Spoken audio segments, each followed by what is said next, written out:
The foreshore of these two beautiful lakes provide the perfect setting for this walking trail. The 8-kilometre loop can be covered by a casual walk of about 3 hours. To complete the circuit, the track goes overland to the Whitehead Lagoon with a smaller route which encircles that lagoon. The member for Lake Macquarie, Merv Hunter, officially opened the trail today before a group of walkers stepped out for a test run. The principal user of the track will be the Sport and Recreation Centre, but all sections of the community are welcome to experience the natural beauty. The track is a joint venture between the Department of Lands, the Electricity Commission, Lake Macquarie City Council and the Department of Sport and Recreation.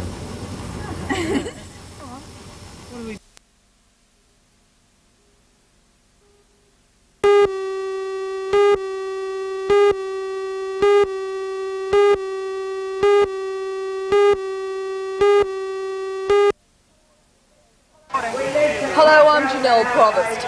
Today, Sir Joe Peterson brought his Joe for Canberra campaign to Newcastle.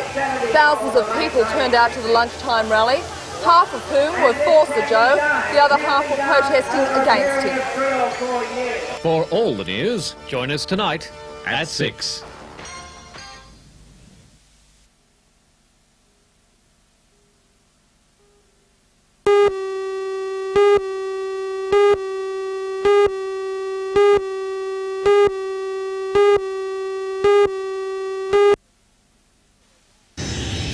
The Premier arrived at Williamtown Airport with an air of anticipation and sunshine to rival the best his state can offer.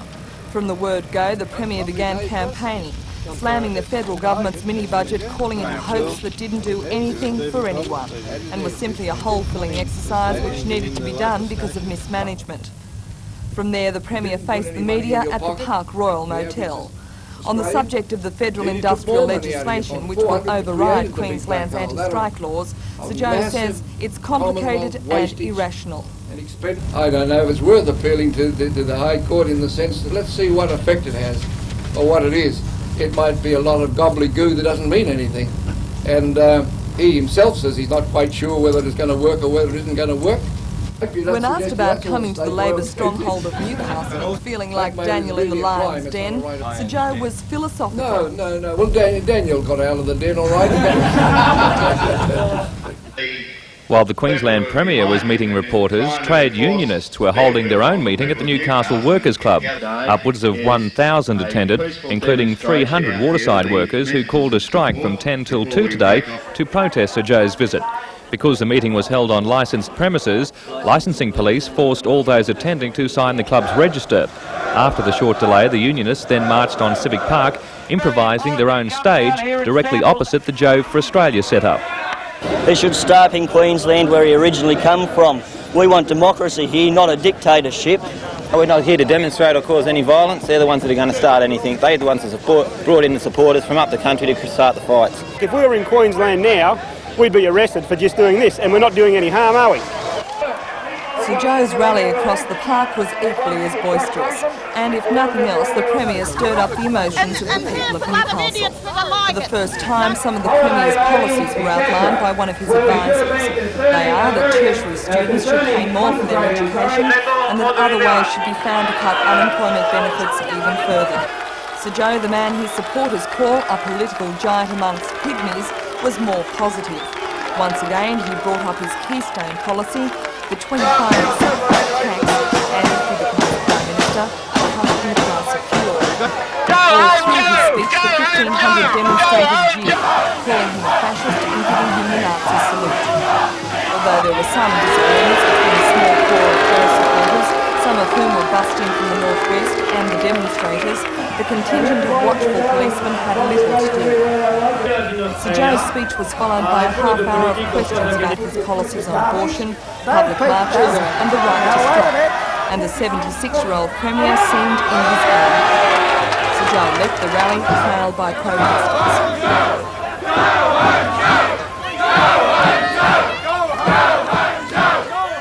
The mood was more genteel in Maitland, where Sir Joe was given a civic reception under the watchful eye of National Party member and Mayor Alderman Peter Blackmore. As asked by the Mayor, Sir Joe's speech was non-political And it was a reflective Premier who told the gathering of his time in local government. But why did Alderman Blackmore invite Sir Joe to Maitland? I give a reception to the Premier of Queensland, the Premier of any state or any dignitary that's visiting the area. I feel that my job is to promote Maitland and, of course, offer an extension of an invitation to the city. Tonight Sir Joe will be speaking to the people who invited him here, the Small Business Association, and then tomorrow morning he'll be speaking to members of the National Party to try to find a National Party candidate for the seat of Newcastle.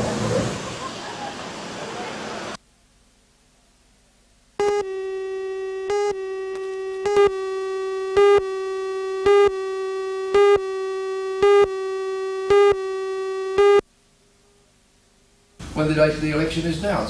I've got my rooms booked in a hotel already because I've got to get out of everything. And if I don't go out and take a lead and get the right policies of removing the right to take civil action against militant union leaders or their organisations when they do certain things and when they harm you for compensation and so on. In Queensland, quite a nice way to end up in. Instead of resigning, which means that the government has to resign. No, I'm not too old, old fella. I've got a lot of experience, a lot of background.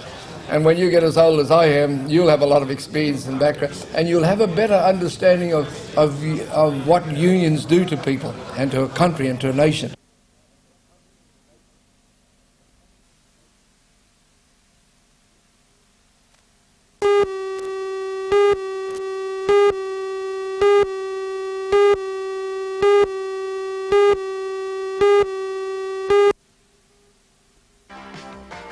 In tonight's news at 6, Federal Transport Minister Peter Morris has called on parents to take the time to teach their children the basic rules of road safety.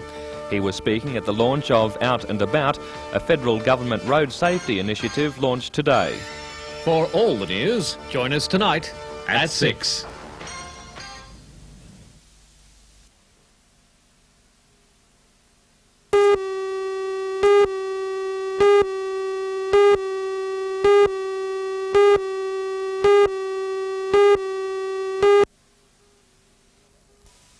In a letter sent to the South Coast Labor Council today, Newcastle Trades Hall Secretary Peter Barrick pledged support for the campaign by unions, particularly the FIA and the AMWU, employed at BHP's Port Kembla Steelworks. Mr Barrick says unions in the north will now determine what action they could take over what's still an emotive issue, the changes to workers' compensation laws. Unions in Newcastle are currently planning what their next move is, and until such times as they do that, we'll wait until they call upon us to coordinate whatever activity they plan for the future. So in principle, unions in Newcastle are supporting their colleagues on the South Coast? Yes, there's never been any question about that. It's a question of how they approach opposing that the government is seeking to implement by legislation. Adding to his comments in Newcastle today, Chief Executive of the New South Wales Chamber of Manufacturers, Bill Henderson, says he believes unions in the Hunter region will act responsibly in reacting to the campaign by their colleagues on the South Coast. We don't believe that the workers' compensation scheme is good enough as proposed, but for that group of unionists to penalise the people of New South Wales and the people of Australia by putting on bans and limitations, that's just really making a mess of their own future situation. And that message goes to the unions in the Hunter region? Oh, indeed it does. I think at this stage, though, they're being far more wise about the whole thing, and they, although I'm sure they don't agree with all of the aspects of the workers' compensation legislation, they appear to me to be at least giving it a go.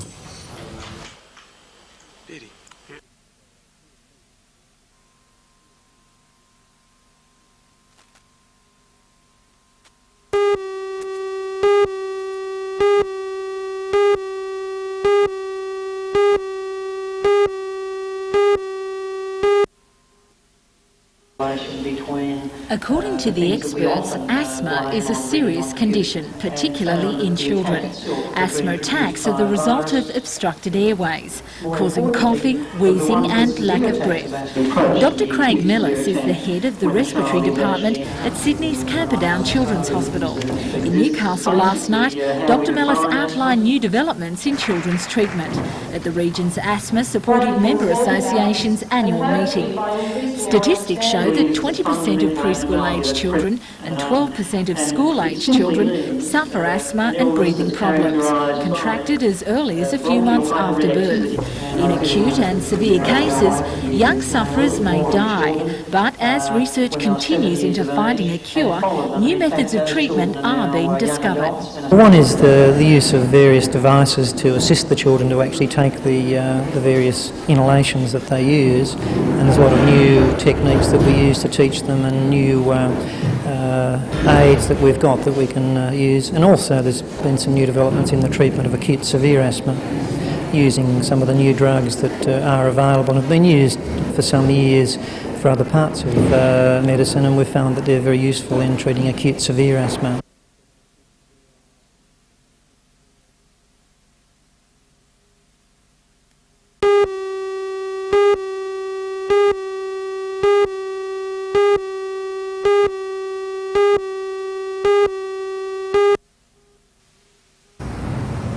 The Seventh-day Adventist Church has been operating its Northern New South Wales region office from this building in Gordon Street, Hamilton, since the 1920s. The new $1 million administrative building is under construction on Lake Road, Wallsend, and is expected to be finished in August. President of the Northern Region, Pastor Rex Moe, says the old premises were just too small for the growing church. Our budget to operate the church now is about $8 million a year in North New South Wales, and I suppose 50% of that is in our educational program. This requires more space, better facilities, better equipment, and there was no real alternative to it. I guess we simply had to relocate, and we were happy to come out to Wallsend area. The new centre will house 25 staff, which administers the church's activities between the Hawkesbury and Tweed rivers. This includes 72 churches, 15 primary schools, 5 high schools and a retirement village geriatric hospital at Currumbong.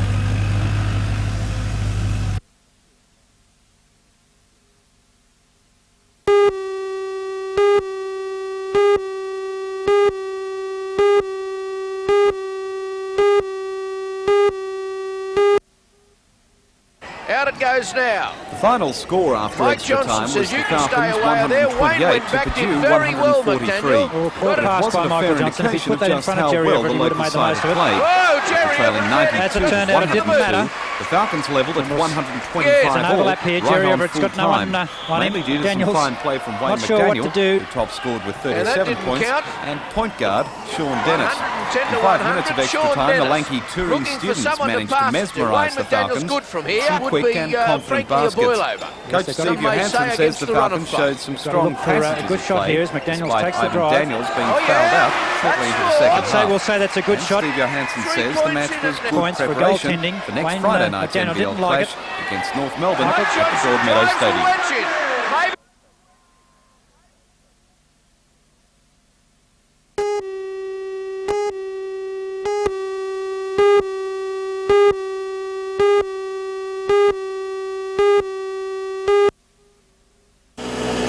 During his visit, the Premier took the opportunity to take a look around the construction site.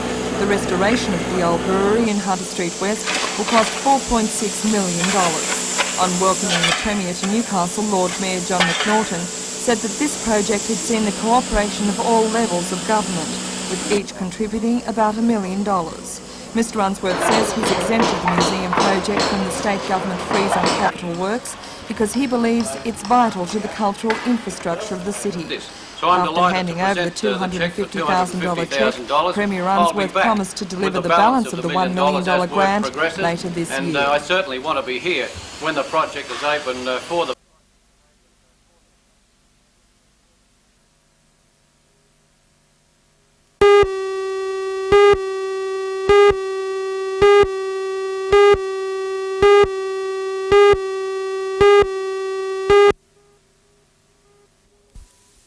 Mr Sinclair was in the region campaigning on behalf of National Party candidate for the seat of Hunter, John Turner. And he wasted no time in using the visit to criticise the Hawke government's handling of the Fiji crisis, the mini-budget and proposed changes to industrial relations legislation. But the resilient leader of the Federal National Party, a politician who successfully survived the skirmishes of 25 years of public life, saved his most impassioned plea for the challenges now facing the Hunter Valley. The need for unions and employers to work together in the struggle to attract investors. What you need is an understanding that if you can provide an output and you can provide quality in that output, then you are able to get employment and you're able to get contracts. And there are real opportunities, not only through your major primary exports, but through your industrial infrastructure. It was for that reason that all those interested in the submarine contract originally looked to Newcastle as a prospective building site. And while I certainly am very critical of the Hawke government's neglect, of the Unsworth government's neglect, it is also a matter for the people of this region to get off their backsides and get out and show that they can perform. And he added it was the job of all concerned to be as vocal as possible to attract investment to the region, to make sure enough money is injected to the established industries to create the opportunities for the future. It's designed to take away... Get off their backs.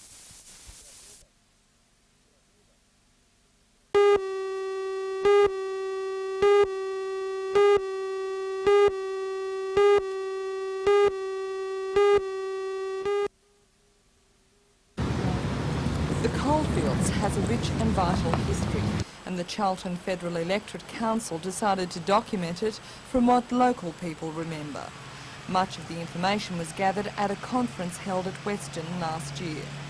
Through the eyes of the people that lived in that time, we look at the Great Northern Lockout, the divisions of the 1949 coal strike, the social life of the coal mining towns and what they had to do to survive. The area, which is now the Charlton electorate, had some notable men representing it. Australia's first Prime Minister, Edmund Barton, was member for Hunter in 1901 to 1903. And Dr Bert Evatt, who among other achievements played a major role in the defeat of the referendum to ban the Communist Party in Australia, held the seat of Hunter from 1958 to 1960. Salute to Our Past will be on sale at the member for Charlton, Bob Brown's office.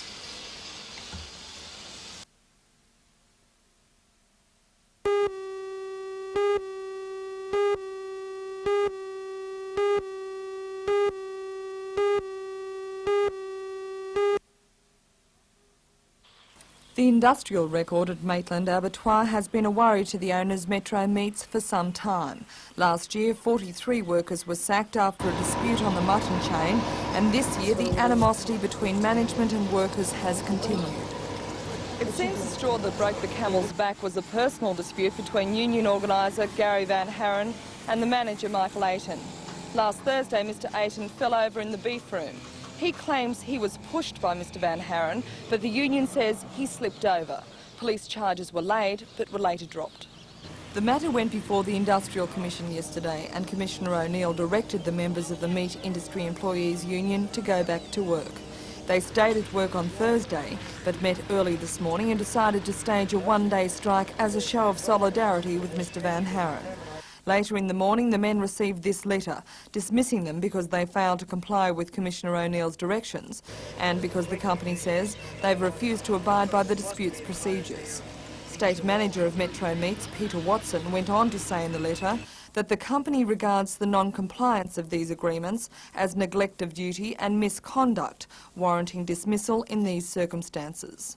We believe we've been used as scapegoats. This matter has caused the closure of the plant. And the loss of 180 jobs? Yes, the loss of 180 AMIU members. I don't know about other people employed on the plant, whether they're going to be terminated or not. Mr Watson says the future of the abattoir will be determined by the Metro Meats Board. He says it isn't due to meet until next month, and a decision isn't expected before then.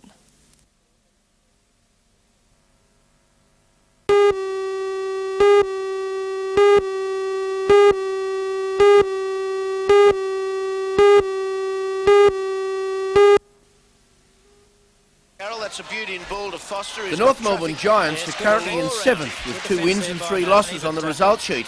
The Falcons are 1 and 2 and must lift that above 33% if they are to figure in the end of season playoffs and start that climb right now before losing takes its mental toll. Willie Simmons, something like 211 centimetres, is the danger man. The Kareem Jabbar lookalike is one of the best big men in the country and will control the boards at both ends unless a good job is done on him. That could be the key to the match.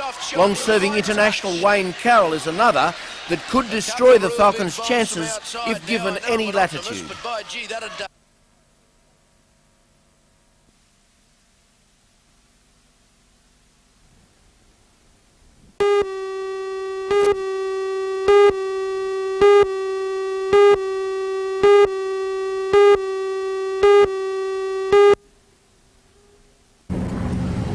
The course is ideal with mostly flat going. Some 200 riders are taking part in the titles in divisions, from juveniles through the juniors and seniors, all in various gradings. Ladies and veterans also take part in the sport that is enjoyed by many of all ages in our fitness-conscious society. The senior A grade, the top division, went to an excellent Cabramatta rider, Grant Law, from Peter Turkington of St George, with Dave Perry, one of the local stars, in third place. In the junior division, Parramatta star Andrew McGee proved to be too good for Greg McFarlane of St George and teammate Peter Coulson. Tomorrow, most of the riders set out for a race to Cessnock and return, while others continue activity at Kooragang Island.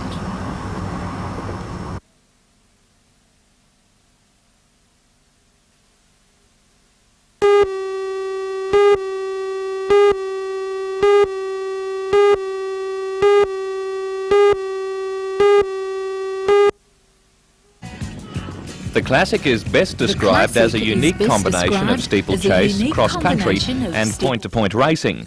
The event held at Rothbury Estate is the only one of its kind in Australia, combining the excitement of cross-country riding with the urgency of racing. 30 teams of 3 riders matched horses and horsemanship over the 1.5 kilometre course. In a relay format of 3 teams, the object of the event is to negotiate the 15 obstacles and complete the course in the fastest time. Winner of the team's event and $2,000 prize money was the Nitwits in a time of 9 minutes 41 seconds. Olympic squad member Gail Tyndall was awarded the fastest time and $1,000, completing the course in 3 minutes and 1 second, just 1 second in front of her closest rival. It's the 4th year the Classic has been staged in the Valley, and plans are already underway for next year's. But it looks like some riders are going to need a little more practice.